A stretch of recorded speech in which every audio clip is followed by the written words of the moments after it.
আসসালামু আলাইকুম রহমতুল্লাহ।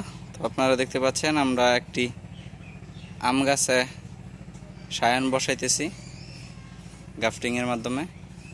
তো নতুন চাষি গ্রাফটিংটা শিখতেছে।